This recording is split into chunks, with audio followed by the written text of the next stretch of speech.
പുലിയന്നൂരിൽ college വിദ്യാർത്ഥി അപകടത്തിൽ മരണപ്പെട്ട സംഭവത്തിൽ പൊതുമരാമത്ത് അധികൃതർക്കെതിരെ കേസെടുക്കണമെന്നാവശ്യപ്പെട്ട് മഹാത്മാഗാന്ധി നാഷണൽ ഫൗണ്ടേഷന്റെ ആഭിമുഖ്യത്തിൽ പൊതുമരാമത്ത് വകുപ്പ് കാര്യാലയത്തിന് മുന്നിൽ പ്രതിഷേധ ധർണ നടത്തി.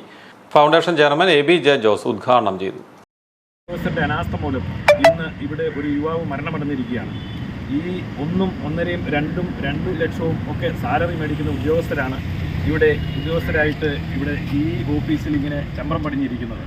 അവർ ഡിസൈൻ ചെയ്ത റോഡുകളുടെ അപാകത മൂലം നിരവധി ആളുകളാണ് ഇപ്പോൾ അപകടത്തിൽപ്പെടുന്നത്. ഇതിപ്പോൾ ഇന്ന് യുവാവ് മരിച്ചിരിക്കുകയാണ്, നാളെ എത്ര പേര് മരിക്കും എന്ന് നമുക്കറിയാൻ പാടില്ല.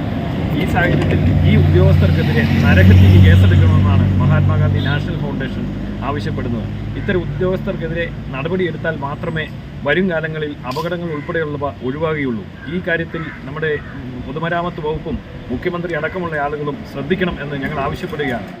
ഉദ്യോഗസ്ഥർ കാര്യക്ഷമമല്ലാത്ത രീതിയിൽ റോഡ് നിർമ്മാണം നടത്തിയതുകൊണ്ടാണ് ഈ മേഖലയിൽ അപകടങ്ങൾ വർദ്ധിക്കാൻ കാരണമെന്ന് അദ്ദേഹം കുറ്റപ്പെടുത്തി. ഈ ഭാഗത്ത് നിരവധി അപകടങ്ങൾ ഉണ്ടായിട്ടും നടപടിയെടുക്കാത്തത് മൂലമാണ് വിദ്യാർത്ഥിയുടെ ജീവൻ നഷ്ടപ്പെടാനിടയായത്. Advocate Santhosh Manakkattu, Samji Pazhayaparambil, Bibin Thomas, Vidyadharan CT, Joby Mathew, Amal Joseph, Amal K. Shibu എന്നിവർ പ്രസംഗിച്ചു.